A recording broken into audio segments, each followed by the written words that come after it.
हैं।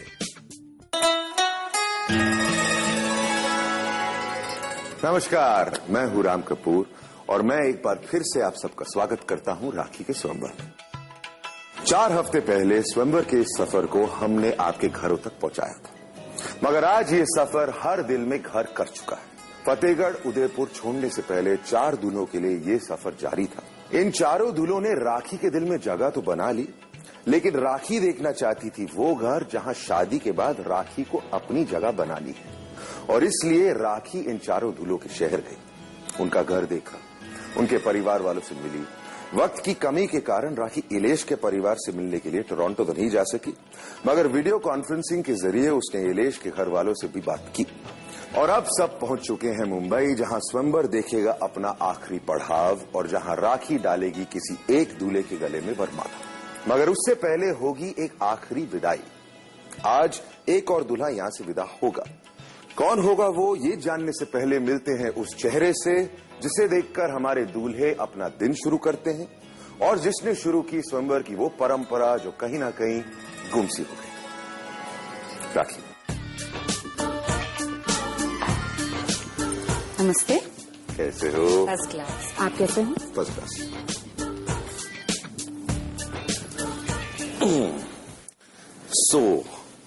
मानस के बारे में बात करते हैं। मानस के घर वाले कैसे लगे? How was the experience? Manas के घर पहुंची, इतनी सारी भीड़ देखकर चौंक गई। और मम्मी जी जो है, मानस की मदर, आरती का थाल लेके खड़ी हैं। हलवा था उसमें, उनकी सिस्टर मन्नत थी, पापा थे, मासी थी, चाची थी, सभी थे। और सबसे ज्यादा एक्साइटिंग था कि मानस सो एक्साइटेड, कितने खुश थे। और मानस मुझे लेके गए, मुझे कितना उन्होंने सपोर्ट किया, मुझे संभाल के अंदर लेकर गए, बहुत अच्छा लगा। तो ये एक्सपीरियंस के बाद मानस के लिए क्या बदलाव आया तुम्हारे अंदर? आई मीन, सेम है, बढ़ गया है? मेरे लिए, मानस के लिए यही बदलाव आया है कि मैं किसी भी लड़के से शादी करूं तो मैं सिर्फ लड़के से नहीं शादी करना चाहती, परिवार से। उनकी मर्जी, भले मुझे लड़का प्यार ना करे चलेगा, थोड़ा बहुत, हाँ, परिवार प्यार करना चाहिए, क्योंकि मेरे लिए बहुत जरूरी है। मेरी जिंदगी में ऐसा बीत चुका है कि लड़के ने मुझे अपनाया है, परिवार ने नहीं। इसीलिए मेरा ये डिसीजन है कि पहले मुझे परिवार अपनाएगा, फिर लड़का अपनाएगा। तो क्या तुम ये कह सकती हो कि अभी तक मानस का परिवार तुमको सबसे अच्छा लगा? नहीं, ऐसा नहीं कह सकती, अभी भी है। डिप्लोमेटिक आंसर मत दो। नहीं, अभी भी है। क्षितिज, उनका परिवार भी अच्छा है। मुझे एक बात बताओ राम, मैं हर एक जो दूल्हे हैं 4, उनके घर परिवार वालों से मैं मिलती हूँ, मुझे क्यों लगता है कि मैं इन्हीं की बहू हूँ? अब चारों की तो बहू बन नहीं सकती, मुझे क्यों ऐसा लगता है कि मैं तो इन्हीं की बहू हूँ? शायद इसीलिए क्योंकि अब स्वयंवर का सफर इतना आगे बढ़ गया है कि फाइनल 4 जो बचे हैं, they are all very good, उन सबके परिवार भी इतने ही अच्छे हैं, तो डिसीजन बहुत ही कठिन हो गया है। विच इज वाई आसान नहीं हुआ ना कि ये अच्छे हैं, ये बुरा है, they are all very good now. शायद इसीलिए, है ना? लड़के इतने अच्छे ना हो, बट परिवार तो बहुत ही अच्छा है। लड़के भी अच्छे हैं यार, कम ऑन, है कि नहीं? हाँ है, अभी ज्यादा नहीं तारीफ करने को। बट इलेश के बारे में बात करते हैं। टाइम नहीं था इसलिए कनाडा तो नहीं गई, बट वीडियो कॉन्फ्रेंस के जरिए सबसे बात की। How was that experience? Very good. Like Ilesh की मम्मी से, पापा से और दादी माँ से और सिस्टर से, सबसे बात की, वो भी गुजराती में। अच्छा, गुजराती में बात? गुजराती में ज्यादा, क्योंकि उन्हें ज्यादा हिंदी नहीं आता। पापा हिंदी थोड़ी बहुत बोल लेते हैं, बट मम्मी को हिंदी नहीं आता। सिस्टर हिंदी बोल लेती है, आजिमा को गुजराती आती है, मम्मी को गुजराती आती है, और मैं गुजराती हूँ आधी। हाँ, पता है। तो मेरे लिए बहुत अच्छा रहा। और राम, इलेश एक ऐसा लड़का है 16 लड़कों में से जिसने अपने परिवार के सामने आंखों में आंख डाल के मेरा हाथ पकड़ के कबूल किया कि मैं राखी से प्यार करता हूं और राखी से मैं शादी करना चाहता हूं। कितना कॉन्फिडेंस आता है जिंदगी में जब होने वाला पति अपने परिवार को ऐसा कहे। इसीलिए एंड तक आप कुछ कह नहीं सकते कि क्या होगा। मतलब बहुत ही डिफिकल्ट डिसीजन होने वाला है ये। बहुत ही डिफिकल्ट। तो शुरुआत में तुमने कैसे ही कह दिया कि कंफ्यूजन बिल्कुल नहीं था? यार मैं तो सिर्फ कंफ्यूजन ही देख रहा हूँ। हाँ कि ना? I think you are not registering की कंफ्यूजन है। और you don't want to believe कि कंफ्यूजन है, लेकिन इवेंचुअली तो डिसीजन लेना ही पड़ेगा भाई। लेना पड़ेगा। चलो अब आते हैं last but not least mister Manmohan Tiwari पर।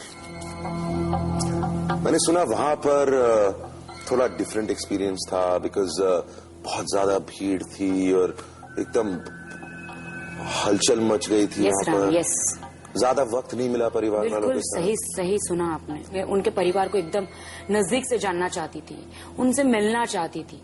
वो क्या सोचते मेरे लिए।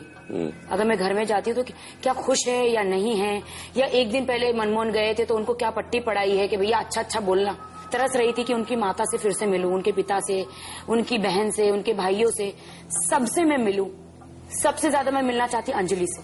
हाँ। मैं जानना चाहती थी कि मनमोहन जी का क्या रिश्ता है अंजलि से। क्या वो सिर्फ एक दोस्त है या जीवन संगिनी है। तो नहीं मिल पाई। नहीं मिल पाई। मनमोहन जी ने सबको इतना बुला के रख दिया, इतना ज्यादा बिजी करवा दिया, सबके बीच में घेर लिया मुझे। बहुत तकलीफ हुई। मैंने सुना कि मनमोहन के पिता ने कहा कि मुझे बेटी चाहिए, डॉटर इन लॉ नहीं चाहिए, मतलब जो मेरी बेटी जैसे होगी। और फर्स्ट ऑफ ऑल मैं फ्रेंकली स्पीकिंग वहाँ पे जो भी घड़ रहा था वो उनको बुलवाया जा रहा था। मनमोहन जी ने उनको एक दिन पहले वो गए तो उनको पूरी पट्टी पड़ा दी, पूरा मस्का लगा दिया था कि भैया वो लोग आ रहे घर में, थोड़ा सा मेरी इज्जत रख लेना। आप कहेंगे शादी नहीं करनी तो नहीं करूंगा, बट राखी आ रही तो थोड़ी इज्जत रख लेना पापा से। बिकॉज पापा ने तो जब से मैं गई कैमरे के सामने थोड़ा सा ऐसे बात करे थे, जब मैं गई तो मेरे सामने एक बार भी हंसे नहीं। कैसे हो बेटा नहीं पूछा, इतनी भी बात नहीं की ऑफ द कैमरा। मैं आपको बता रही हूँ, पानी पिएंगी नहीं पूछा, कैसे हो बेटा नहीं पूछा। मैं 2 फ्लाइट चेंज करके पूरा सफर करके मैं आई हूँ। उन्होंने मुझे ऐसे देखा कि हाँ कोई मेहमान आया हुआ है, कोई सेलिब्रिटी आई हुई है। बस हर्ट होता है राम, बहुत हर्ट होता है। शायद उनके अंदर ये डर है कि because your Rakhi Sawant, because तुम इतनी बड़ी सेलिब्रिटी हो, तुम वो सब नहीं कर पाओगी, और जिस तरह की बहू वो चाहते हैं शायद तुम नहीं बन पाओगी। बैठ के बात हो सकती है। मुझे सबसे बड़ा बुरा लगा कि उन्होंने इतना मेरा टीवी का शो देखा, मेरी फैमिली के बारे में पूछा और मुझे कहा कि फैमिली तो आएगी ना शादी में। मैंने कहा नहीं पापा जी, मैं अकेली हूँ, कोई फैमिली नहीं आएगी मेरी। उठ के सीधे चले गए। पुराने संस्कार के आदमी हैं, उनके लिए फैमिली परिवार हाँ, है। उनका कसूर नहीं है, उनका अपनी बिरादरी है उनकी। बेटे के बारे में बताओ महाशय, बेटे के बारे में क्या ख्याल है after the Rishikesh experience? Very bad. जिस तरह से उन्होंने मुझे ट्रीट किया वहां पे। उन्होंने?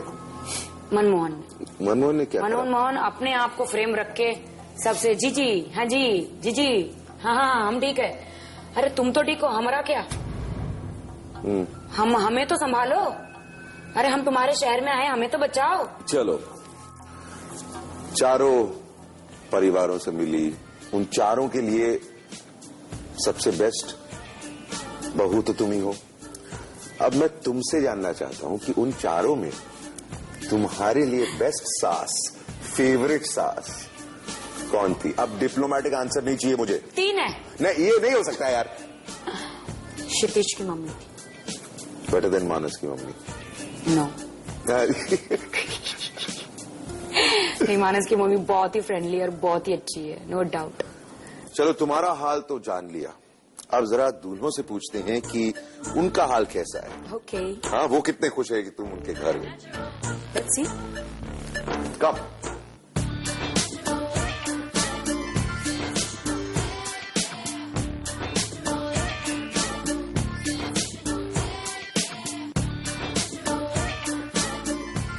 My god, everyone is looking so happy. खिले से लग रहे हो भाई।